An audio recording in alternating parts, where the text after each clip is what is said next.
throughout all of human history, humanity has never failed to disappoint in the department of how much death and how much destruction it can cause.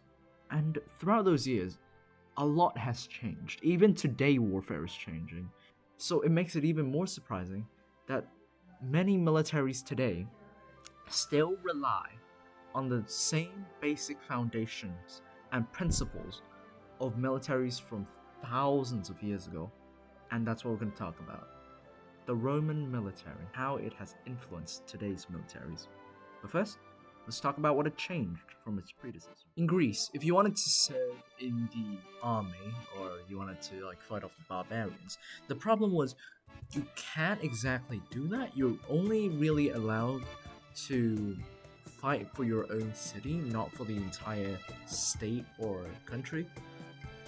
So it was not very professional. It was more of like a local militia than more of a national army. And the thing was, because of this, they weren't very organized. Sure, they had commanders that commanded a small amount of soldiers, but it wasn't very structured. It wasn't very professional, and they were quite disorganized. However, when the Romans came to shine, they designed this new system, right? They called it the Roman legionaries. They had soldiers come from all parts of Rome, not only just from the city of Rome, but the entire state came to serve under one singular army. Another technical leap that the Romans made was that they had highly organized command structure. Furthermore, for Rome, they changed their military strategies significantly. So you see, back in ancient Greece, each soldier would be given a short sword and a shield if they were hoplite, but the rest of the equipment, most of the time, they would source by themselves. However, in ancient Rome, every soldier on the battlefield was issued a standard issue kit, just like the military today, where basically every soldier would be given a standard issue kit for their role. If you were an engineer, you would be given this kit. If you were a rifleman, you would be given this kit. Same for the Romans. This is a huge technical leap in the evolution of army. At the time, ancient Rome developed a lot of tactics. Things like adaptable tactics, combined arms operations, and even construction or fortification was invented by the Romans. Also, something really great about the ancient Romans, and that is they had a lot of engineers.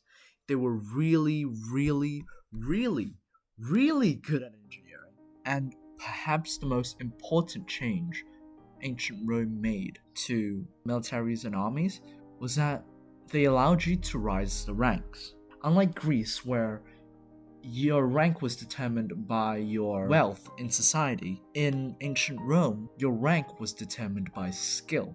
This made the troops more loyal, this made the troops more skillful, and this made the generals and commanders more skillful as well.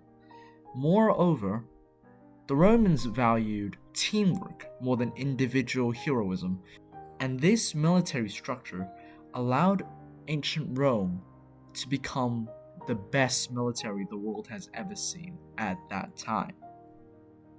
And this principle still carries to this day.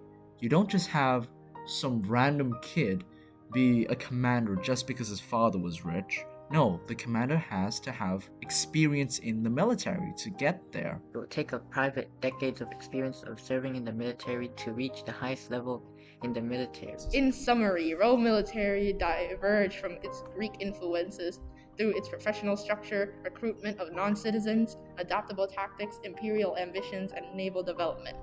These adaptations made Rome's military a distinct and successful force in ancient history. Now, isn't that insane? How even to this day, something as well-funded, well-researched, and highly focused as the military still uses the basic structures and rules of militaries thousands of years ago? It's absolutely insane how long this knowledge has survived. And with that, thanks for watching, and goodbye.